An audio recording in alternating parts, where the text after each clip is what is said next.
হ্যাঁ, আমার বাড়ি গ্রামে। আর আমার মতো আরও যাদের বাড়ি গ্রামে বা যারা গ্রামে থেকেছে তারা অবশ্যই জানো যে গ্রামে প্রচুর খাল, বিল, পুকুর এসব থাকার জন্যে প্রচণ্ড বৃষ্টিতেও তেমন কোনো অসুবিধা হয় না রাস্তাঘাট ডুবে যাওয়ার মতো। কিন্তু এই শহরতলিতে পুকুরও নেই, খাল বিলও নেই। আছে যেটা সেটা হলো শুধুই ড্রেন। আর সেই ড্রেন কতটুকুই বা জল ধরতে পারবে? তাতেও তো আবার মানুষ সৃষ্ট এই সমস্ত আবর্জনা গিয়ে মিশেছে। হ্যালো, নমস্কার, কেমন আছো সবাই? Welcome back to my mini blog.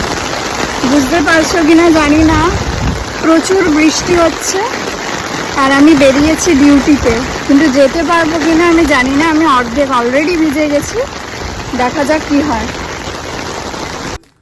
ভিজে নিয়ে একদম বাড়ি ফিরেছি। লাঞ্চটা রোজই প্যাক করে নিয়ে যাই, কিন্তু আজ আর খাওয়ার সুযোগ হয়নি, তাই বাড়ি নিয়ে এসেই খেতে হলো। আজ মুগের ডাল বানিয়েছিলাম আর আলু পোস্ত দিয়ে ভেজেছিলাম আর বেগুন ভাজা ছিল। এটা হলো কমফোর্ট ফুড। আর এই সকালে বেশি কিছু করার সুযোগও পাই না। সারাদিন এত বৃষ্টি হয়েছে যে কারেন্ট নেই আর ফোনটাও চার্জ ছিল না, সেজন্য ব্লগটা আর কন্টিনিউ করতে পারিনি। যাই হোক, এখন কারেন্ট এসছে, ফোনটা চার্জ করেছি, সেজন্য এলাম। তো আজকের ব্লগটা এখানেই এন্ড করছি। দেখা হচ্ছে পরের একটা ব্লগে।